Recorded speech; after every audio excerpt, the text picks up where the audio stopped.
Good morning students, वेदमाता Gayatri शिक्षण संस्थान की ऑनलाइन क्लास में स्वागत है आपका।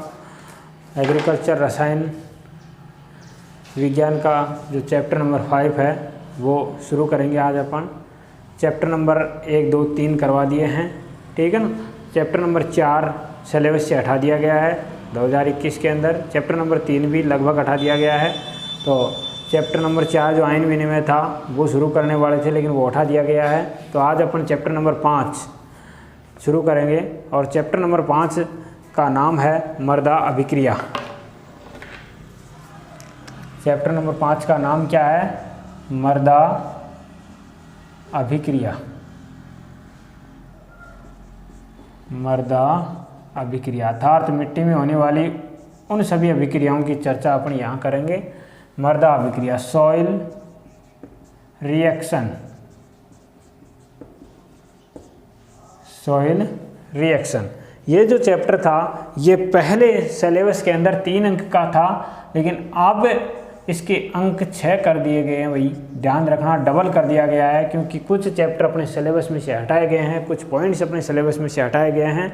तो उन चैप्टरों का जो अंक भार था वो बाकी के चैप्टरों के अंदर बढ़ा दिया गया है। तो ये लगभग 6 नंबर का कर दिया गया है। पहले 3 नंबर का था, अब आजकल 6 नंबर का आएगा आपके 2021 के पेपर में। तो मृदा अभिक्रिया अपन इसके अंदर चर्चा करेंगे। मृदा अभिक्रिया यानी मृदा के अंदर होने वाले मृदा विलयन में उपस्थित हाइड्रोजन आयन और हाइड्रोक्सिल आयनों के मध्य वह संबंध है जो ये निर्धारित करता है कि मृदा अम्लीय है या क्षारीय है। यानी मृदा अभिक्रिया ये निर्धारित करती है कि मृदा अम्लीय, क्षारीय या उदासीन। अब ये किसके आधार पर बताया गया है? मृदा विलयन में पाए जाने वाले H+ आयन व OH- आयनों के मध्य संबंध के आधार पर, ठीक है ना। अब ये संबंध एक वैज्ञानिक था सोरेनसन, उसने ये संबंध बताया था इन दोनों के, इनके बीच में, कि भाई इनके बीच में संबंध क्या होता है H+ और OH- आयनों के बीच में, ठीक है ना। तो मृदा अभिक्रिया का मतलब यह है कि विलयन की अम्लीयता, क्षारीयता या उदासीनता से है। यानी विलयन कैसा है, अम्लीय है या क्षारीय है या उदासीन है। तो और कौन कौन से आयन पाए जाते हैं, उन आयनों के आधार पर मृदा विलयन की प्रकृति बदलती रहती है। तो मृदा में जो आयन पाए जाते हैं अर्थात मृदा अम्लीय है, अम्लीय मृदा, अम्लीय मृदा में जो आयन पाए जाएंगे उनके ऊपर आवेश ऋण आवेश होगा। अम्लीय मृदा में आयन पाए जाएंगे तो उनके ऊपर आवेश ऋण आवेश होगा मुख्यतया। तो अम्लीय मृदा के अंदर जैसे H+ आयन होगा वो अम्लीय मृदा को प्रदर्शित करता है, H+ आयन, ठीक है ना। H+ आयन, NO3- आयन, और इसके बाद में SO4-2, SO4-2। तो ये H+ जो आयन है ये अम्लीय मृदा को प्रदर्शित करता है। H+ आयनों की संख्या जितनी ज़्यादा मृदा के कणों पर उपस्थित होगी वह H+ आयन वो मृदा अम्लीय उतनी ही ज़्यादा होगी, ठीक है ना। तो ये अपन pH के आधार पर देखेंगे तो अम्लीय आयन्स हैं ये, इन आयनों को अम्लीय आयन्स कहा जाता है, अम्लीय आयन। तो आपसे प्रश्न पूछा जा सकता है अम्लीय आयन्स कौन से होते हैं? तो H+, NO3-, SO4-2 यानी हाइड्रोजन आयन होता है, नाइट्रेट आयन होता है और सल्फेट आयन होता है। इसके बाद में क्षारीय मृदा, क्षारीय मृदा में मुख्य रूप से OH- आयन होता है, ठीक है ना। अब आपको ध्यान रखना है H+ आयन अम्लीय मृदा में पॉजिटिव वाला होता है और OH- आयन क्षारीय मृदा में नेगेटिव वाला आयन होता है। उसके बाद में जो भी आयन होंगे वो सारे पॉजिटिव में होंगे। Ca+2, Mg+2, ठीक है ना, Na+, K+, ये जो आयन होते हैं ये क्षारीय आयन होते हैं, क्षारीय आयन। इन आयनों को क्षारीय आयन कहा जाता है। तो ये आयन मर्दा कणों पर उपस्थित होने पर उस मर्दा को क्षारीय मर्दा कहा जाता है। ठीक है ना। तो ये चीज़ें आपको ध्यान में रखनी है। क्षारीय आयंस कौन से हैं जिनकी अधिकता के कारण मर्दा क्षारीय होती है, तो ये मैं पहले भी काफ़ी बार बता चुका हूँ कि ये आयन मर्दा की क्षारीयता को बढ़ाते हैं, ये आयन मर्दा की अम्लीयता को बढ़ाते हैं। तो इनके बाद में मर्दा कोलाइड में H+ और OH- आयनों का सांद्रण होता है। तो जब H+ आयन की सांद्रता OH- आयनों से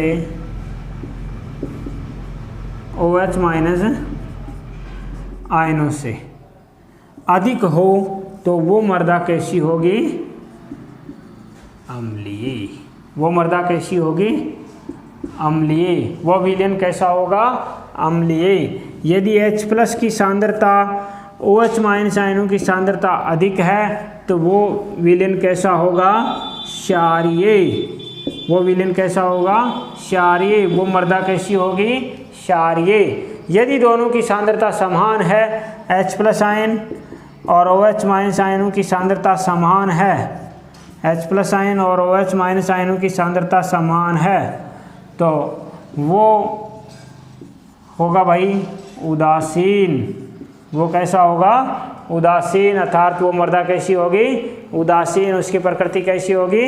नेचुरल। ठीक है ना। तो इस प्रकार इसकी प्रकृति एसिडिक होगी, इसकी प्रकृति बेसिक होगी, इसकी प्रकृति नेचुरल होगी। तो इस प्रकार अपन मर्दा अभिक्रिया के बारे में आगे अपन पीएच के बारे में चर्चा करेंगे। तो कुछ पॉइंट्स लिख लें आप। मर्दा अभिक्रिया टॉपिक डाल लें आप, मर्दा अभिक्रिया, और इसमें लिखेंगे आप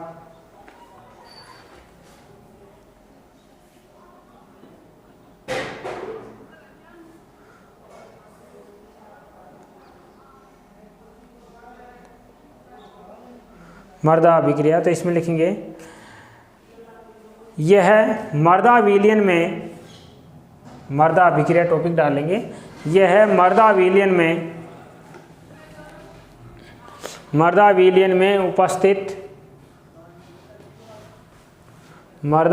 में उपस्थित हाइड्रोजन आयनों H+ है ना, हाइड्रोजन के कोष्टक में H+ कर लेना, हाइड्रोजन आयनों तथा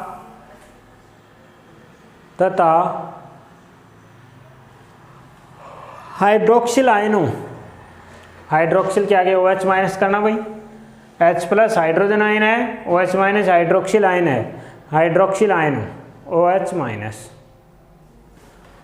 आयनों के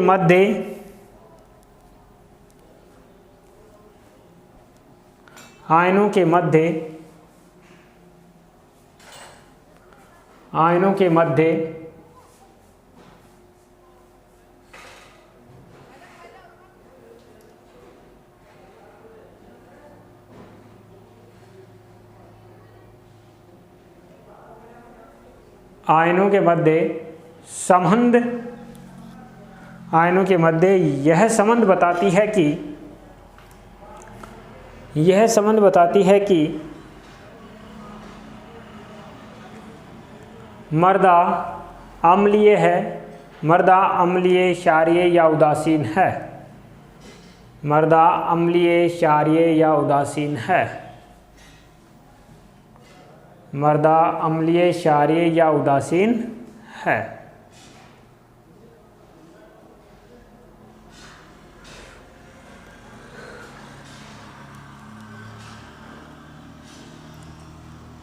ठीक है भाई, संबंध बताती है। अर्थात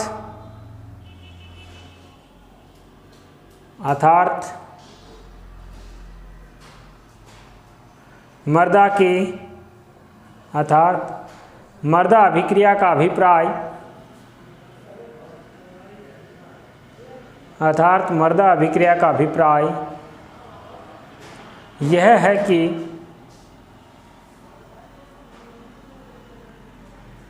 अभिक्रिया का अभिप्राय, यह है कि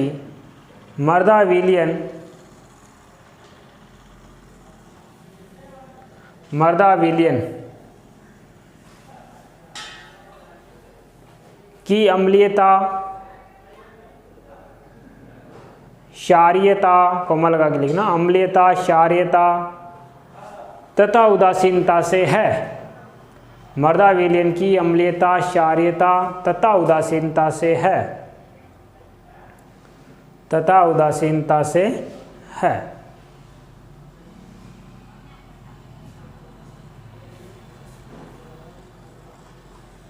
ठीक है। अब नीचे लिखेंगे आप अम्लीय, अम्लीय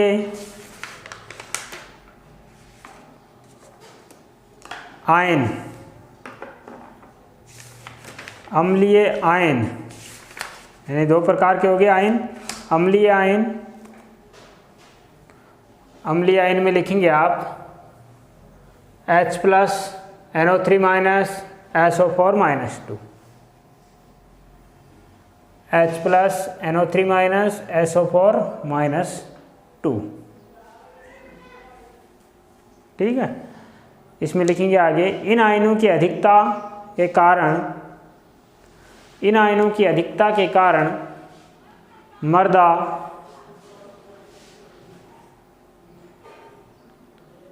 की प्रकृति अम्लीय होती है। इन आयनों की अधिकता के कारण मृदा की प्रकृति अम्लीय होती है।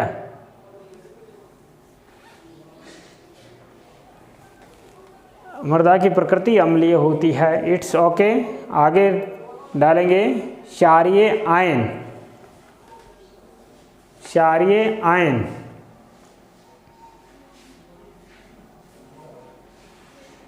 तो क्षारीय आयन और इसमें लिखेंगे OH minus Ca+2 Mg+2 Na plus K plus, ये आयन लिखेंगे क्षारीय आयन डैश लगा करके। और इसमें लिखेंगे इन आयनों की अधिकता से, इन आयनों की अधिकता से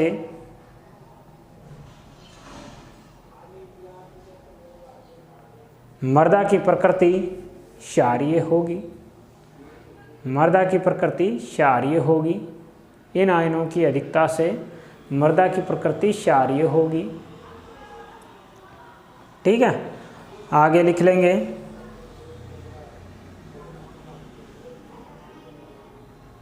अब मुख्य रूप से H प्लस और OH माइनस ही देखेंगे। तो नीचे लिखेंगे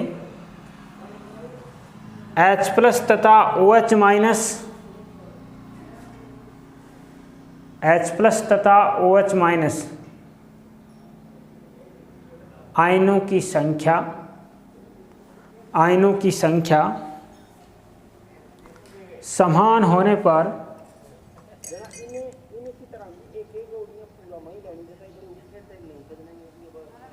H प्लस तथा OH माइनस आयनों की संख्या समान होने पर मृदा अभिक्रिया उदासीन होती है, मृदा अभिक्रिया उदासीन होती है,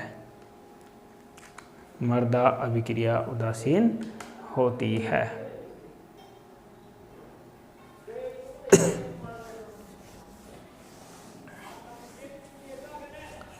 ठीक है भाई। ये अपना मृदा अभिक्रिया का बारे में सामान्य सा परिचय था इसका। ठीक है ना। अब देखेंगे अपन मृदा पीएच, मृदा पीएच यानी सॉइल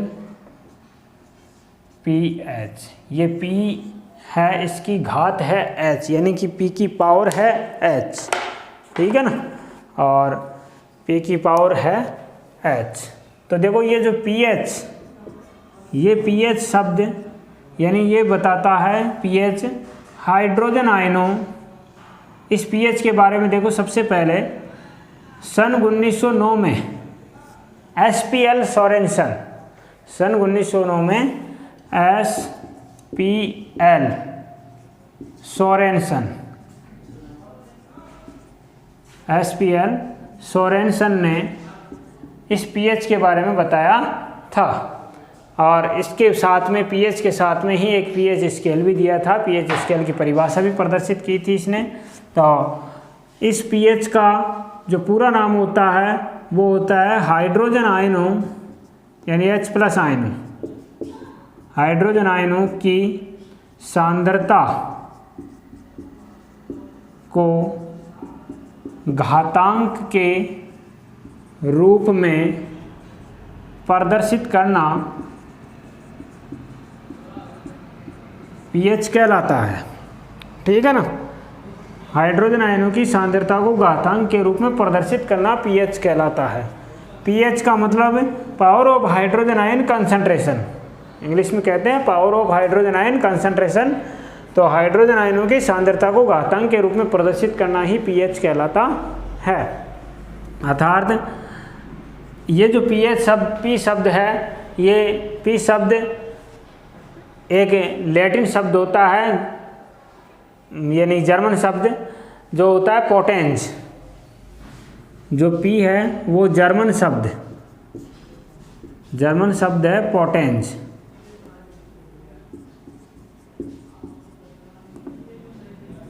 पोटेंस जर्मन शब्द पोटेंस से बना है, जिसका यानी पुषांश भी कहते हैं इसे, और इसका मतलब होता है शक्ति से, अर्थात पावर। फिर अपन क्या कहते हैं साधारण अपने अंग्रेजी में पावर, पावर। ठीक है ना। तो power of hydrogen ion concentration को क्या कहा जाता है, पीएच कहा जाता है। अब देखो जल है, उस जल का जब आयनन होता है तो H+ और OH- आयनों में हो जाता है। इस जल का जो आयनन होता है वह H+ तथा OH- आयनों में होता है। तो द्रव्य अनुपाती क्रिया के नियम से द्रव्य अनुपाती क्रिया नियम से द्रव्य अनुपाती क्रिया नियम से देखो, द्रव्य अनुपाती क्रिया नियम अभिक्रिया जो वेग होता है वो द्रव्य अनुपाती क्रिया नियम के अनुसार होता है कि जो उत्पाद होते हैं उनकी सांद्रता ऊपर आएगी, अभिकारकों की सांद्रता नीचे आएगी, और उसके बराबर क्या होता है, अभिक्रिया का वेग स्थिरांक होता है। ठीक है ना। तो K बराबर क्या आ जाएगा,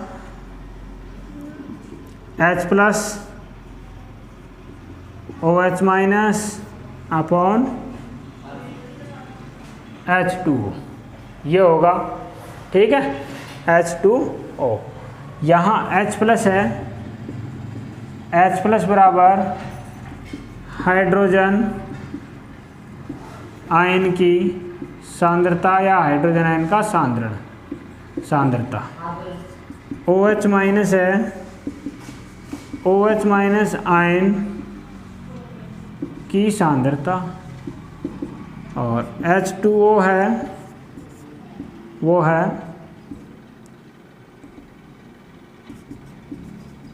जल की सांद्रता, इससे लिया गया है। तो देखो, और K क्या है, एक स्थिरांक है। K क्या है, स्थिरांक। K बराबर क्या है भाई, स्थिरांक, आयनन स्थिरांक जिसे कहते हैं। स्थिरांक का आयनन स्थिरांक भी बोला जाता है। अब इससे देखो वज्र गुणन कर देते हैं, K H2O बराबर H+ और OH-। तो देखो KH2O को KW से निरूपित किया जाता है। तो KW का मतलब वाटर, ठीक है ना, जल का आयनिक गुणनफल बोलते हैं इसे। तो ये हो जाएगा H+ और OH-, अर्थात KW बराबर होता है जल का आयनिक गुणनफल, जल का आयनिक गुणनफल। तो जल के आयनिक गुणनफल की परिभाषा क्या होगी, 11th क्लास में पढ़ा होगा आपने। जल के आयनिक गुणनफल की परिभाषा जल में उपस्थित हाइड्रोजन व हाइड्रोक्सिल आयनों की सांद्रताओं का गुणनफल जल का आयनिक गुणनफल कहलाता है। जल में उपस्थित हाइड्रोजन व हाइड्रोक्सिल आयनों की सांद्रताओं का गुणनफल ही क्या कहलाता है? जल का आयनिक गुणनफल कहलाता है। तो ये है जल का आयनिक गुणनफल। Kw से इसे निरूपित करते हैं, ठीक है ना। आयनिक प्रोडक्ट ऑफ वाटर जल का आयनिक गुणनफल कहते हैं। तो और जिस निश्चित ताप पर जो प्रयोग से हमें प्राप्त होता है उसमें जल Kw का मान, Kw का जो मान प्राप्त हो रहा है हमें 25 डिग्री सेल्सियस ताप पर, Kw बराबर 1 × 10⁻14 मोल प्रति लीटर, ग्राम आयन प्रति लीटर, ग्राम आयन प्रति लीटर, ठीक है ना। ये प्राप्त होता है हमें। तो कहने का मतलब उदासीन जो जल होता है उसमें H+ आयनों की सांद्रता 1 × 10⁻7 होती है।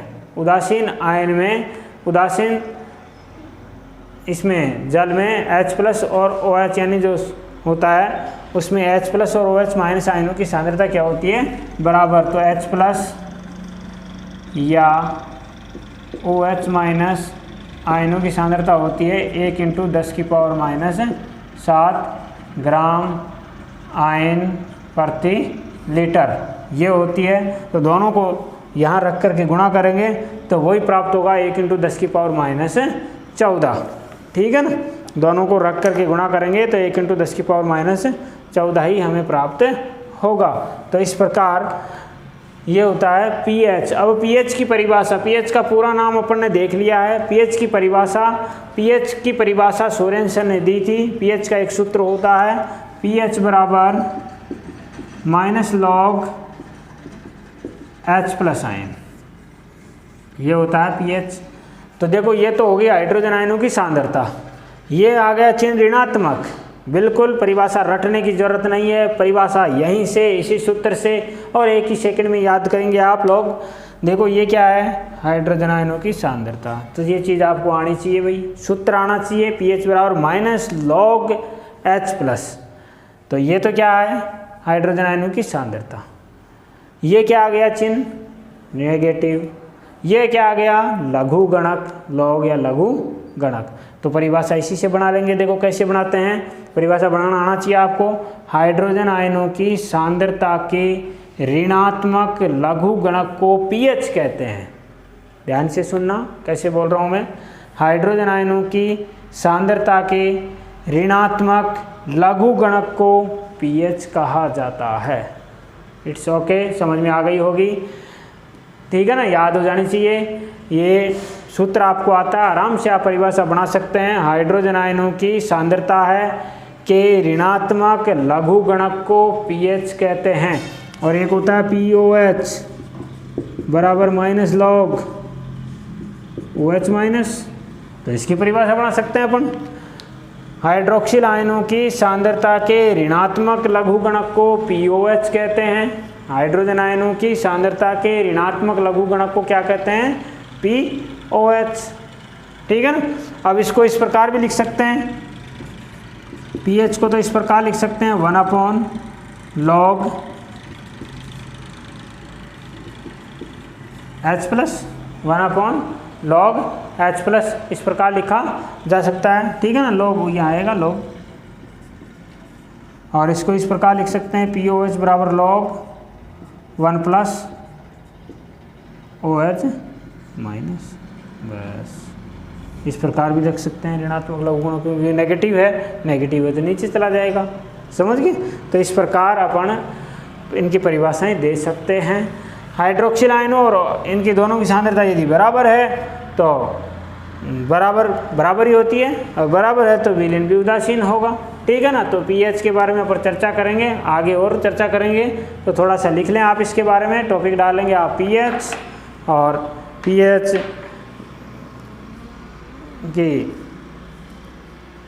के बारे में आप लिख लें।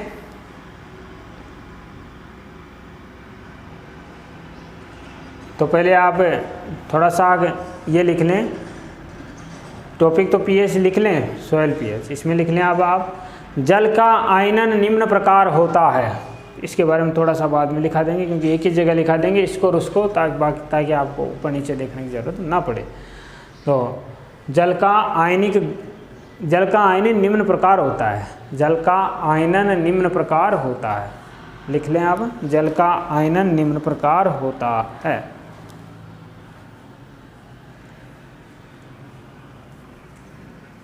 जल का आयनन निम्न प्रकार होता है। समीकरण उतार लें ये भाई, ये समीकरण उतारें। जल का आयनन निम्न प्रकार होता है।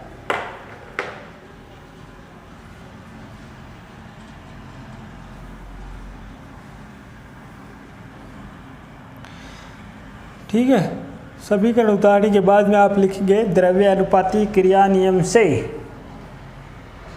द्रव्य अनुपाती क्रिया नियम से,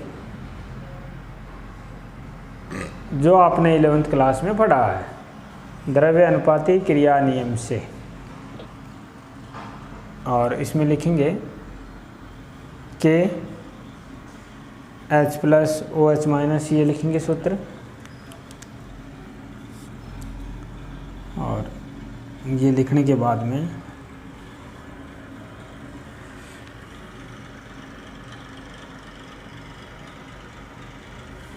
ये लिख लिया, ये उतार लेंगे, ये उतार लेंगे, और इसके पैरेलल ही, बराबर ही ये उतारेंगे। जैसे ये उतार रहे हैं ना, इनके बराबर में ही ये भी चीज़ें आप उतारते जाएंगे, ठीक है ना, इनको भी आप उतारेंगे।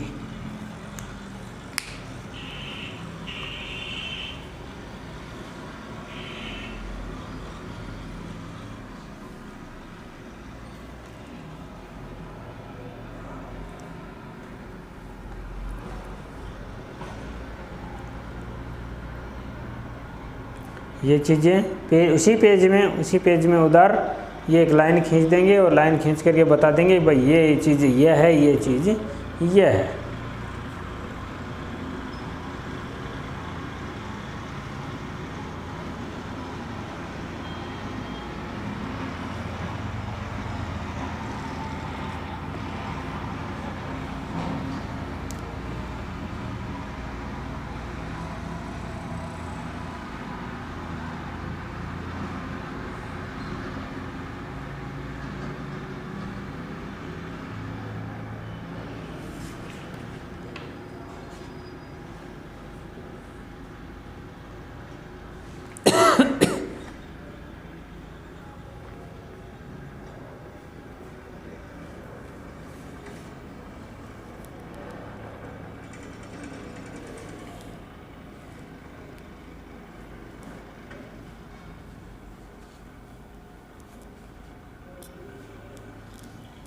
अब नीचे लिखेंगे आप, इसको उतारने के बाद में नीचे लिखेंगे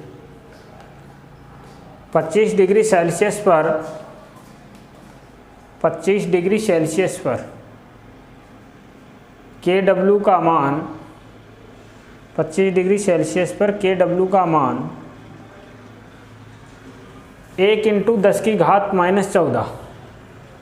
25 डिग्री सेल्सियस पर KW का मान 1 × 10⁻⁻14 ग्राम, -14 ग्राम आयंस, ग्राम आयंस प्रति लीटर, ग्राम आयंस प्रति लीटर होता है, ग्राम आयंस प्रति लीटर होता है। अब नीचे की लाइन में लिखेंगे भाई शुद्ध जल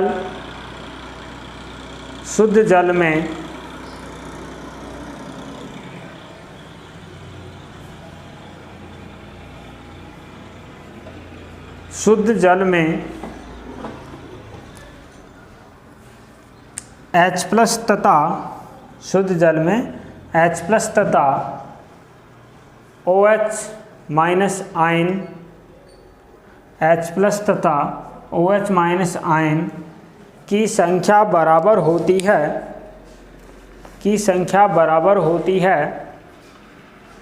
शुद्ध जल में H प्लस तथा OH माइनस आयन की संख्या बराबर होती है बराबर होती है।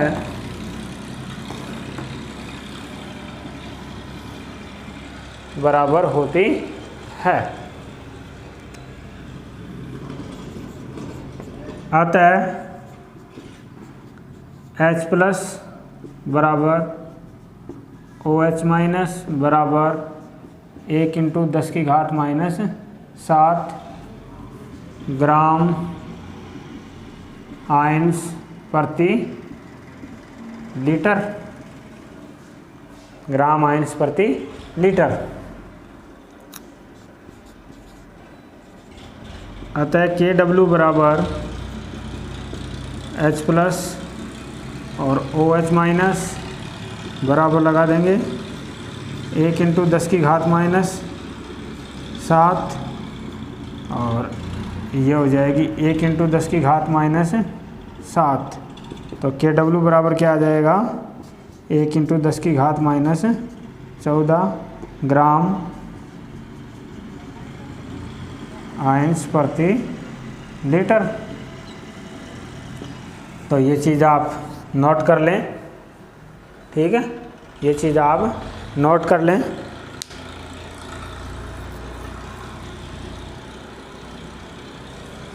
अर्थात ये जो संख्या है, ये जो संख्या ये बताती है कि 1 के पहले यानी कि पॉइंट 14 तक 0 आते हैं, ठीक है ना, तो ग्राम आयन प्रति लीटर है। अर्थात ये हो जाएगा 0.1 2 3 4 5 6 7 8 9 10 11 12 13 और एक ये, इस प्रकार ग्राम आयन्स प्रति लीटर ये होगा इसका मान।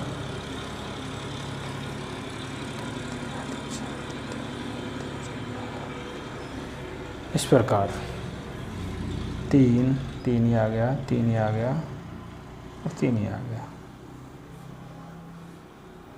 तो ये आप नोट कर लें।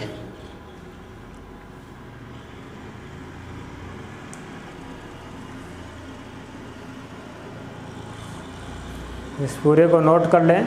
इसके बाद में नीचे लिखें, नीचे लिखेंगे अब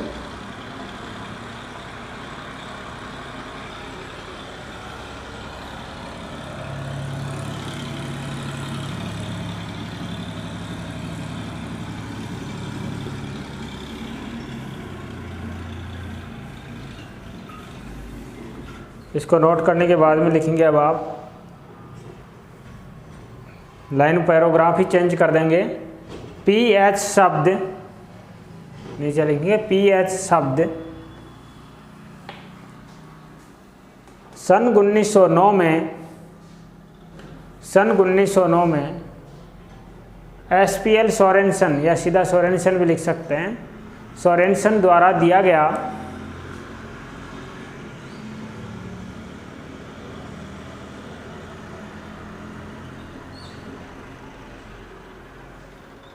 ठीक है। नीचे लिखेंगे पीएच का पूरा नाम,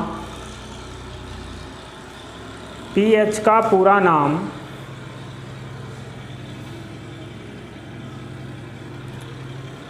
पीएच का पूरा नाम हाइड्रोजन आयनों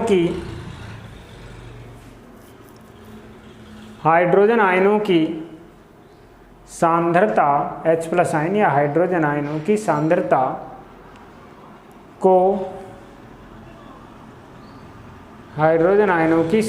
को घातांक के रूप में प्रदर्शित करना।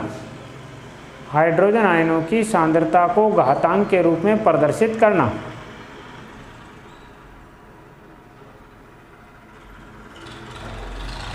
नीचे लिखेंगे पीएच में P शब्द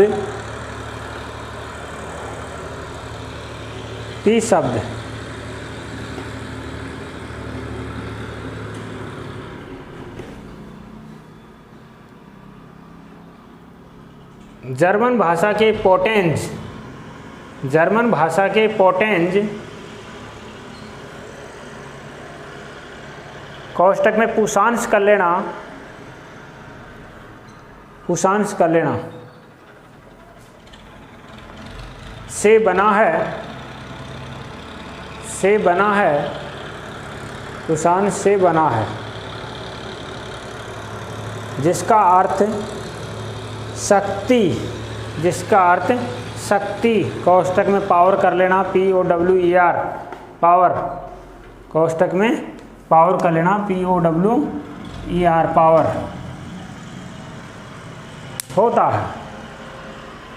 होता है।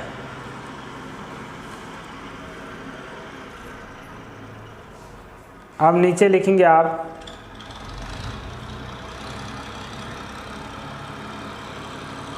हाइड्रोजन आयनों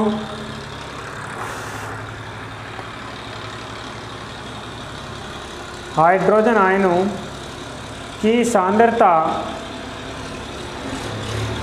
हाइड्रोजन आयनों की सांद्रता के, हाइड्रोजन आयनों की सांद्रता के ऋणात्मक लघुगणक को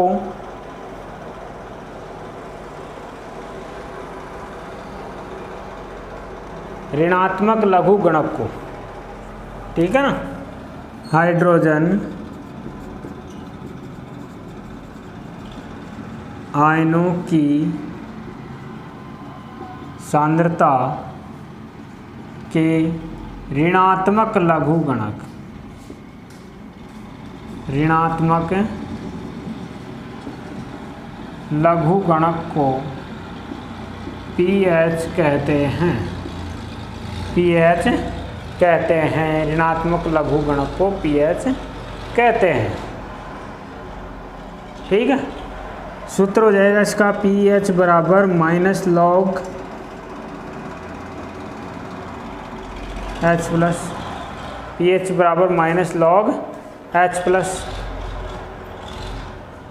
ठीक है,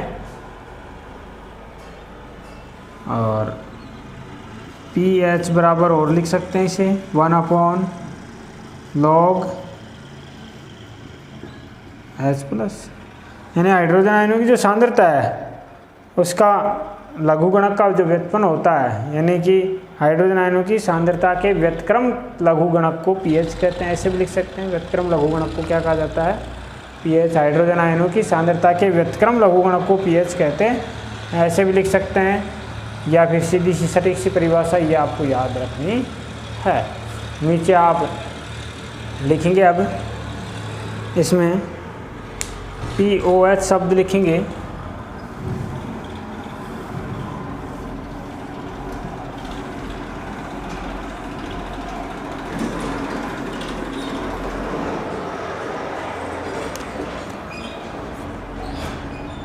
POH, और इसकी परिभाषा क्या हो जाएगी भाई, हाइड्रोक्सिल, हाइड्रोक्सिल यानी OH, हाइड्रोक्सिल आयनों की सांद्रता के ऋणात्मक लघुगणक को POH कहते हैं। हाइड्रोक्सिल आयनों की सांद्रता के ऋणात्मक लघुगणक को क्या कहते हैं, POH कहते हैं। POH यानी हाइड्रोक्सिल आयनों की सांद्रता के ऋणात्मक लघुगणक को POH कहते हैं। POH बराबर -log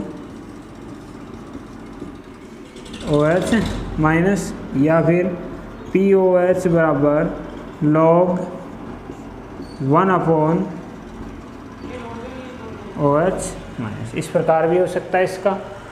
ठीक है ना, तो हाइड्रोक्सिल आयनों की सांद्रता के लघुगणक के ऋणात्मक, हाइड्रोजन आयनों की सांद्रता के व्युत्क्रम के लघुगणक को POH कहते हैं। ऐसे भी लिख सकते हैं इसकी परिभाषा। तो आप POH लिख करके ये परिभाषा उतारेंगे और उसके नीचे ये सूत्र उतारेंगे, उसके नीचे ये सूत्र उतारेंगे।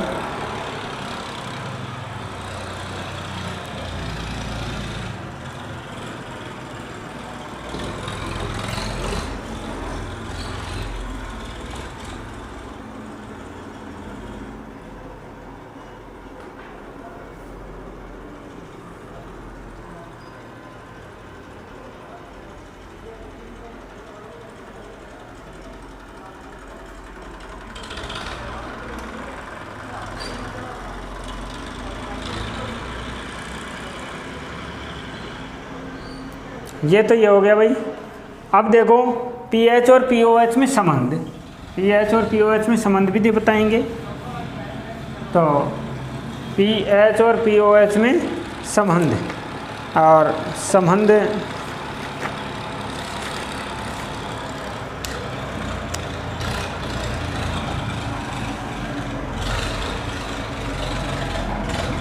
पीएच व पीओएच में संबंध।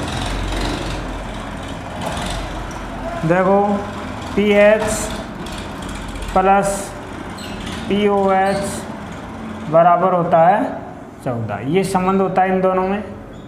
पीएच का मान यदि निकालना है अपन को तो 14 माइनस पीओएच को क्या कर देंगे, घटा देंगे, और यदि पीओएच का मान निकालना है तो 14 माइनस पीएच को घटा देंगे, ठीक है ना। तो इनमें क्या संबंध है, ये संबंध है, यानी पीएच और पीओएच। तो आप लिखेंगे पीएच और पीओएच में संबंध, और इसमें लिखेंगे पीएच व पीओएच, पीएच तथा पीओएच का योग सदैव, पीएच तथा पीओएच का योग सदैव 14 होता है। पीएच तथा पीओएच का योग सदैव 14 होता है। योग सदैव कितना होता है भाई, 14 होता है, ठीक है। उसके नीचे ये तीनों पॉइंट्स उतार लेंगे, तीनों पॉइंट्स उतार लेंगे।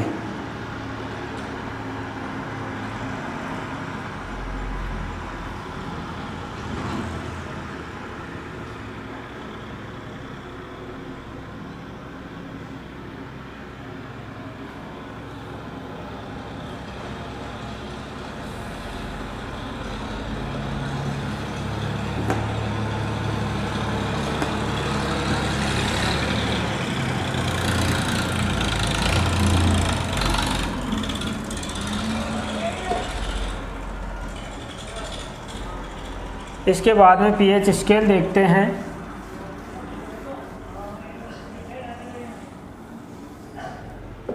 पीएच स्केल,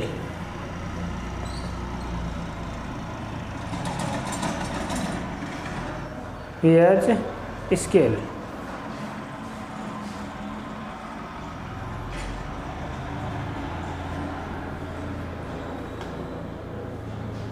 ठीक है। जो पीएच स्केल होती है, इसमें इसकी परिभाषा पहले तो आप नोट कर लें, परिभाषा नोट कर लें पीएच स्केल की।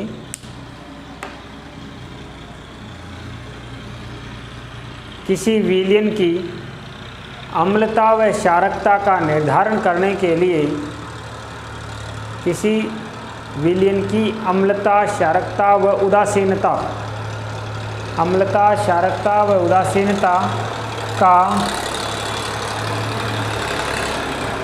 निर्धारण करने के लिए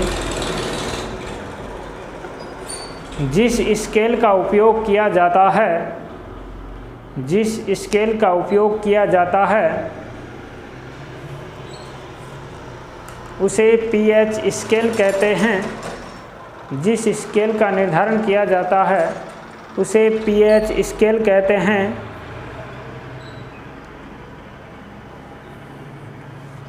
उसे पीएच स्केल कहते हैं, पीएच स्केल कहते हैं।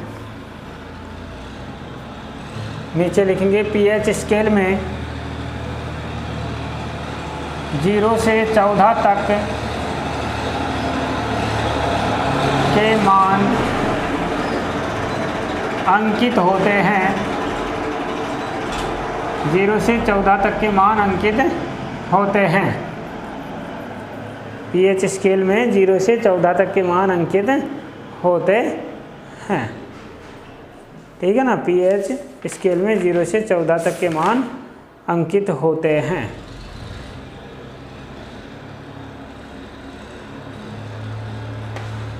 ठीक है, अब स्केल बना देंगे इसकी।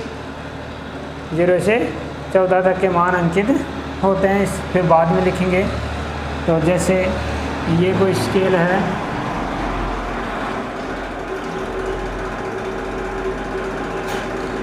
और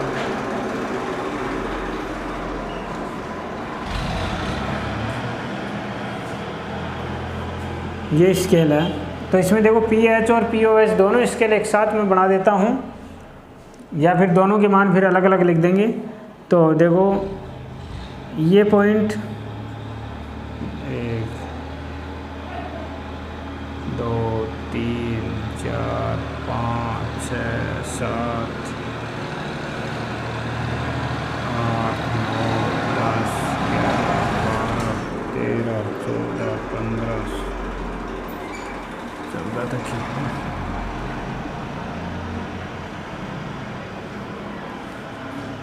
जीरो 1 2 3 4 5 6 7 8 9 10 11 13 और ये 14 यहाँ तक ही है।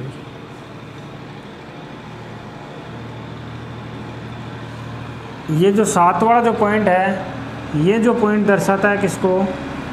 उदासीन को। ये जो पॉइंट है ये दर्शाता है किसको? उदासीन को। और इससे इधर यहाँ तक ये जो प्रकृति है ये कैसी है? अम्लीय। और इस 7 से इधर ये जो प्रकृति है ये कैसी है? क्षारीय। ठीक है, इट्स ओके। तो ये हो गया पीएच स्केल, पीएच स्केल। ठीक है ना। इस प्रकार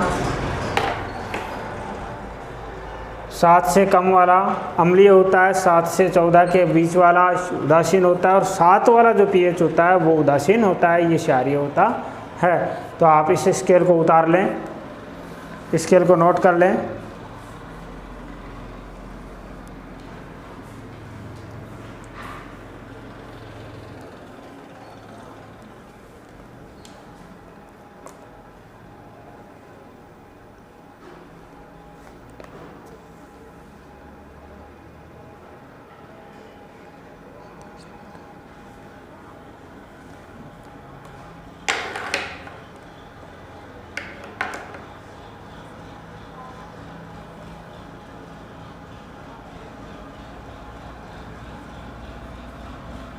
ये स्केल उतारने के बाद में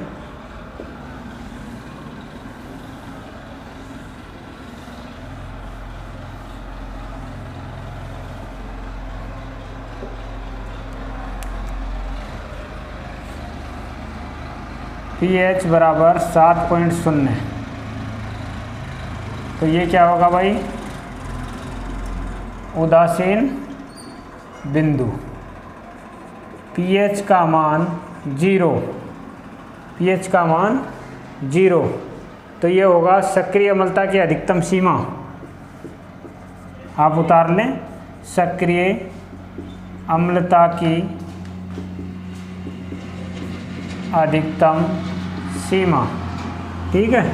और pH बराबर 14 होता है, वो होता है सक्रिय क्षारीयता की अधिकतम सीमा।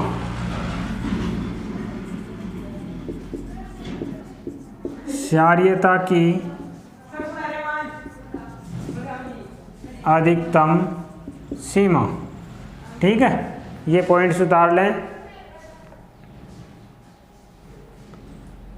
और फिर इसमें ये पॉइंट्स उतारने के बाद में लिखेंगे आप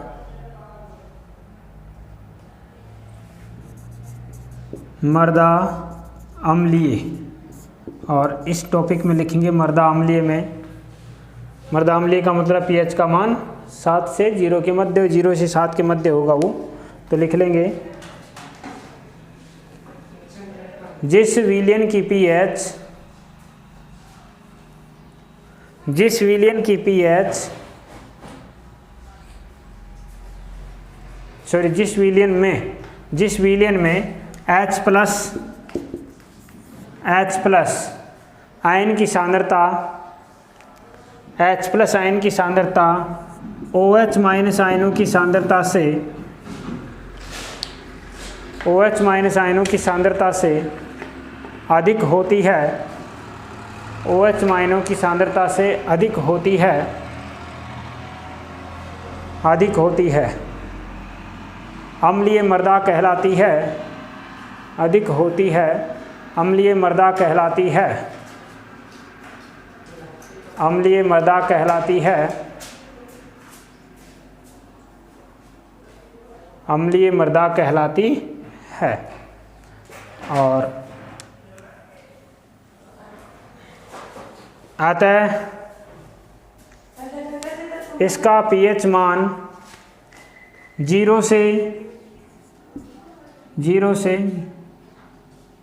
7 के मध्य होता है। 0 से 6.9, 6.9 ही करना, 0 से 6.9 के मध्य होता है। 7 होते तो उदासीन हो जाता है, 6.9 के मध्य होता है। और अब लिखेंगे क्षारीय मृदा या मृदा क्षारीय, मृदा क्षारीय। वह विलयन जिसमें H+ आयनों की सांद्रता या H+ आयनों की सांद्रता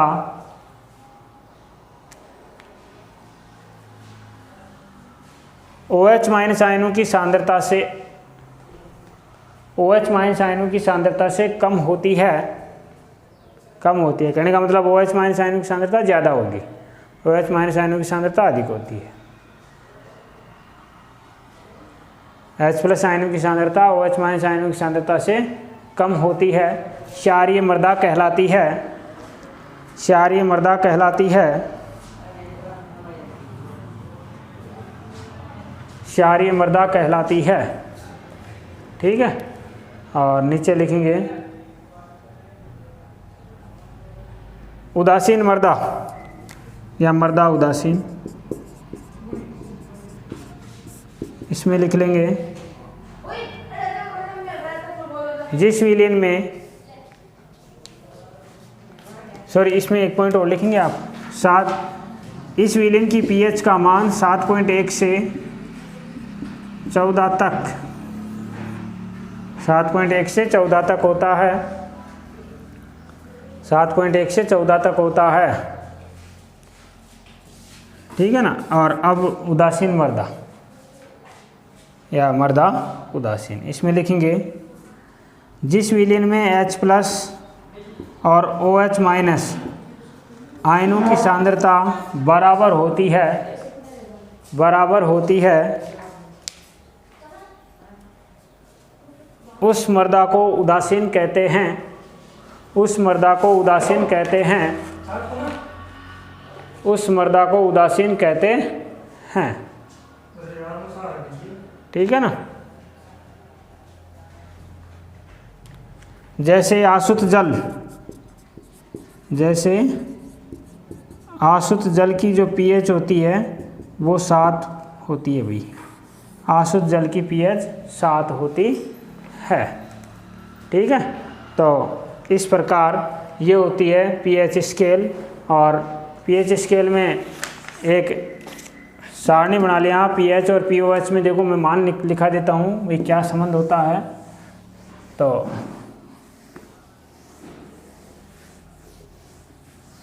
pH का मान तो क्या होगा और pOH का मान क्या होगा उसी विलयन के लिए।